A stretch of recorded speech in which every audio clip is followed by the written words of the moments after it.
Doctor Abdul Ali এবং বিশেষ অতিথি ডাক্তার খায়রুজ্জামান এবং আবুল খায়ের এবং বিশেষ অতিথি শাহনাজ পারভিন এবং উপস্থিত অন্যান্যদেরকে আন্তরিক শুভেচ্ছা জানাচ্ছি।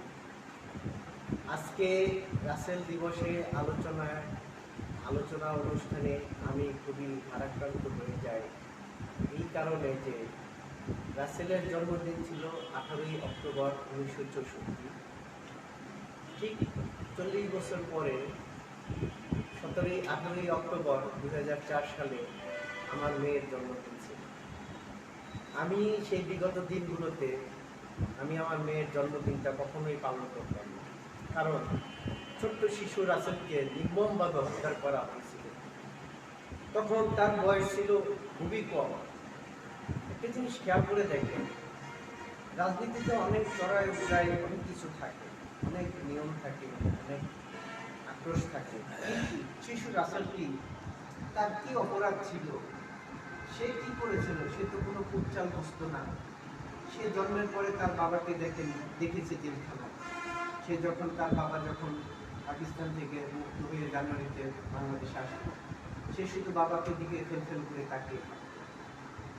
বঙ্গবন্ধুর একটি স্বপ্ন ছিল তার ছেলেকে, শেখ রাসেলকে আর্মি অফিসার করবে।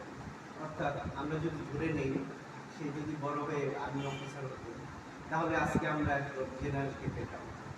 অর্থাৎ ব্যাপারটা ঠিক এইরকম, আজকের জেনারেলকে আরো 45 বছর আগে হত্যা করা হয়েছিল নির্মমভাবে। আজকে আমাদের রাজনীতিতে যে শূন্যতা দেখা যায়, অর্থাৎ একটা নেতৃত্বতে আমরা বিশ্বস্ত থাকতে হচ্ছে, আমরা বিকল্প পাচ্ছি না। কারণ শেখ রাসেল থাকলে আজকে জেনারেল হয়ে রিটায়ারমেন্টের পরে সে বাংলাদেশের হার করতে পারত। হ্যাঁ, সামরিক বাহিনী থেকে রাষ্ট্র পরিচালনা করা যায় না, কিন্তু রিটায়ারমেন্টের পরে একটা নির্দিষ্ট নিয়ম আছে, সেই নিয়মের পরে রাজনীতি করে দেশ সেবা করা যায়।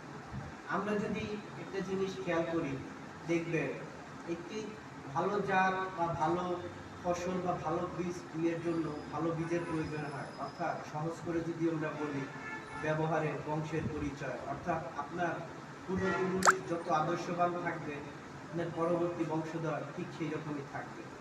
শেখ রাসেল যখন ছোট্ট রাসেল, তখন সে তার বাবার সাথে বিভিন্ন অনুষ্ঠানে যেত, রাজনীতিবিদদের সাথে দেখা হতো, উঠা বসা হতো। অর্থাৎ ছোটবেলা থেকেই তার রাষ্ট্র পরিচালনা এবং দূরদর্শিতার সুযোগ ছিল। সেই ছেলেটা যদি বেঁচে থাকতো, অর্থাৎ বড় হতো, তাহলে রাষ্ট্রের জন্য কি দিতে পারতো সেটা আমরা এক মুহূর্তের জন্য চিন্তা করতে পারি না। বিষয়টা যদি আমি আরেকটু সহজ করে বলি, দেখেন, আমরা দেশের প্রত্যন্ত অঞ্চল থেকে প্রাইমারি লেখাপড়া শেষ করে, হাই স্কুলের লেখাপড়া শেষ করে, ইন্টারমিডিয়েট লেখাপড়া শেষ করে ঢাকা ইউনিভার্সিটিতে ভর্তি হই। সেখানে আমরা গর্ববোধ করি যে আমি ঢাকা ইউনিভার্সিটির ছাত্র। ঠিক দেখেন, সে যদি বঙ্গবন্ধুর ছেলে হয়ে রাষ্ট্র পরিচালনা সে ছোটবেলা থেকে দেখতেছে, তাহলে তার আদর্শে কতটা আদর্শ থাকতো সে জনসেবা করার জন্য, মানুষের জন্য। অর্থাৎ বঙ্গবন্ধু সারাটা জীবন মানুষের জন্য জেল খেটেছেন, স্বাধীনতা নিয়ে এসেছেন, সংগ্রাম করেছেন, দেশ স্বাধীন করেছেন। আর তার ছেলে যদি আজকে থাকতো, তাহলে কি অবস্থা হতো?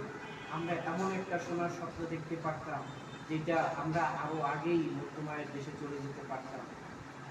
আমাদের অর্থনীতিতে একটি কথা থাকে যে আপনি 100 বছর পর হলেও সবকিছু পরিবর্তন হয়, তাও যদি না হয় 50 বছর পরে হয়, তাও যদি না হয় আরো দ্রুত হয় 20 বছর পরে হয়। কেন হয়? অর্থাৎ আপনি যখন আপনার সন্তানটাকে মানুষ করতে পারবেন, সেই সন্তানটা 20 বছরের আগে কিন্তু জাতীয় পর্যায়ে যেতে পারে না।